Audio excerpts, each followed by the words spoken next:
I'm Peter John Ross. I'm the director and producer of the Social Media Monster documentary. It's now an ongoing series.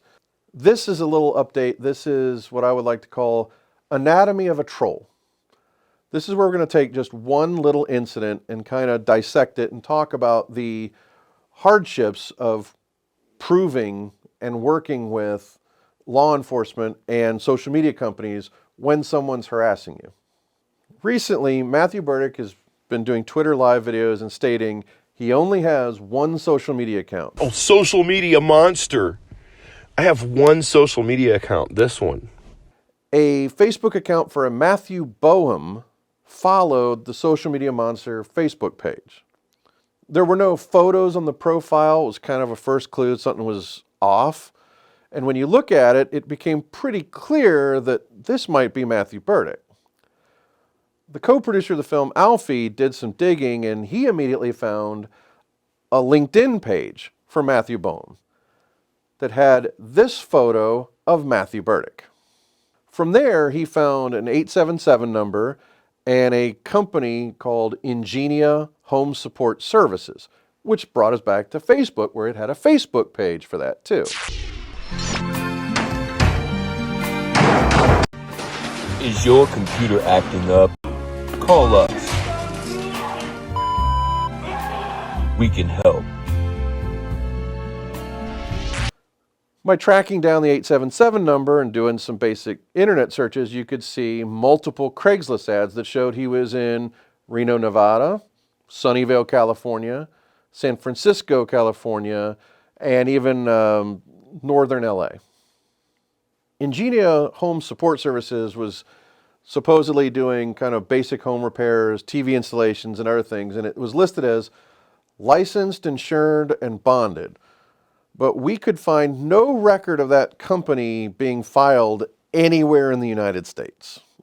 It's possible he's registered and that this company's insured, but it's very not likely. The photos on LinkedIn and Facebook for this Ingenia Home Services looked real familiar and I couldn't quite place it. Matthew Berdyck was on Twitter Live doing an epic multi-hour live video broadcast.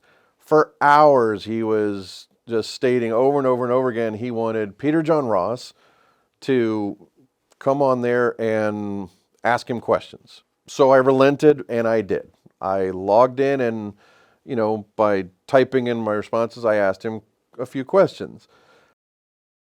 No, I think that's too hard for him to have an actual conversation. Ah, there he is. Now, Peter, it's just you and I. Any account that comes into this room will be blocked immediately. Now, before I engage with Matthew Berdyck, I have a history with the guy, and ever since we started making the documentary, I've made rules. Never lose your temper, never insult, never do name calling, but also never ever let the lie stand. When he says something about me that isn't true, correct it politely. And those are my rules, and I adhere to those rules. So on this night, I engaged and I started asking him questions. I was curious about a few things, and he was not very civil, but then at some point, things took a very dark turn for no reason. Now, notice you've never sued me for defamation in California, Mr. I can't find him and I'm going to sue him. You're a pussy. You won't file that lawsuit because you know you'll fucking get trounced in court. You don't need my address to sue me in the city of San Francisco. All you need to do is file the suit and I'll file a motion saying I accept. Do you understand? Pussy. You won't file it. Give me an address. You don't need my address. he kept saying, use the address from the website. That's not actually his address. So he got frustrated that I was not losing my temper and that I was not calling him names. I had filed for a Civil Stalking Protection Order in 2015. We couldn't find him to serve him, and eventually it had to be dropped. So I was interested. He had been recently calling me a murderer. Peter John Ross is a murderer. He's a murderer. A murderer. He murders. He was saying that I, was hurting African Americans in this country and others, all of which is nonsense. And I would correct him. I'd say that isn't true. He then kind of took a very dark turn. Stop talking. Sue me, fat boy. You don't need my address, fat boy.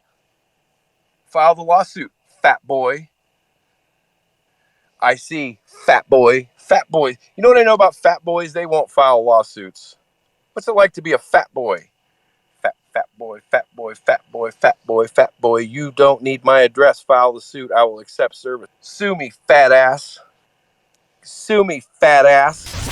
Ever since seeing the 1989 movie Roadhouse with Patrick Swayze, there was this one little thing in it that irrevocably changed my life. If somebody gets in your face and calls you a cocksucker, I want you to be nice.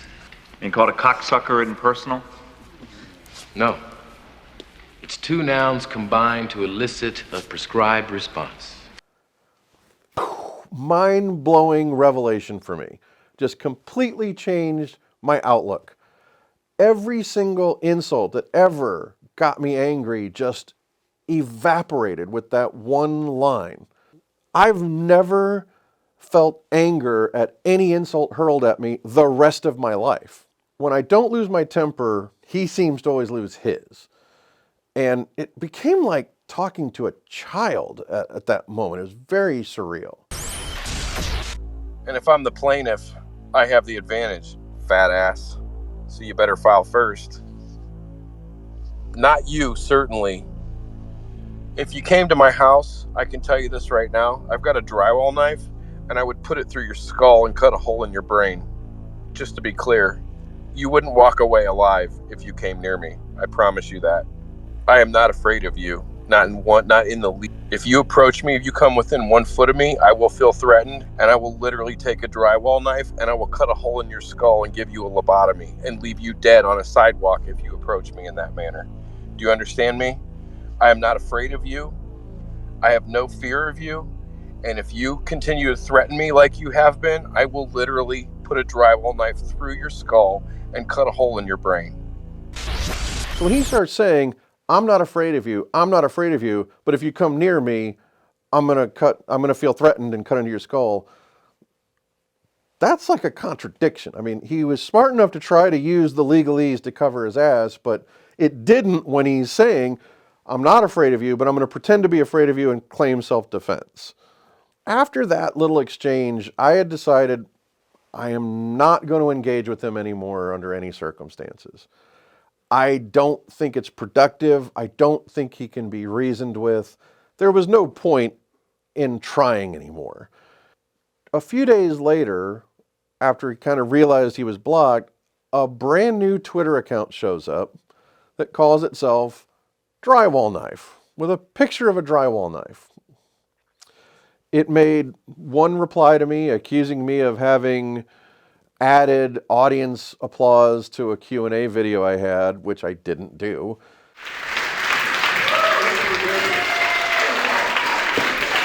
And instead of responding to it, I just blocked it right away. It was kind of a veiled threat.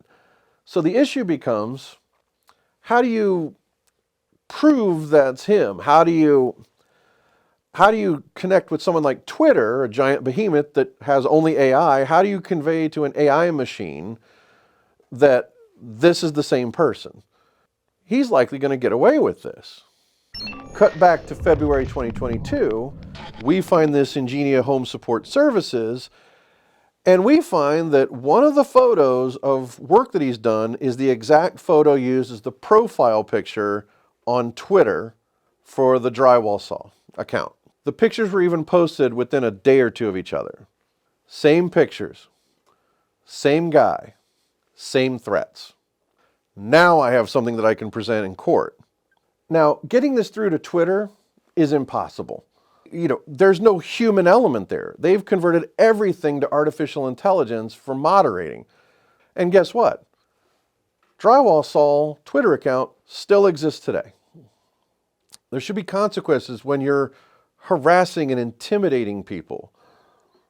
And so far, none. No consequences whatsoever. Laws have not caught up. Law enforcement then is powerless to do anything. And social media companies like Twitter, Facebook, and Google have no obligation to lift a finger to help you. And they generally do not.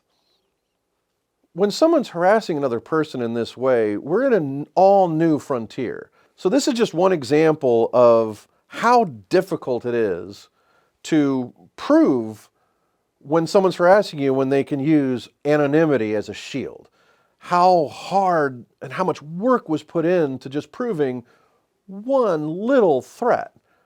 And even then, you don't know if the judge or a jury is going to take that in and believe it, even though it's absolutely true. I want to thank you for taking the time to watch this, watch the film. Please like and subscribe. We'll have more on this as this story is ongoing. And I'm going to see this through to the very end. So thank you.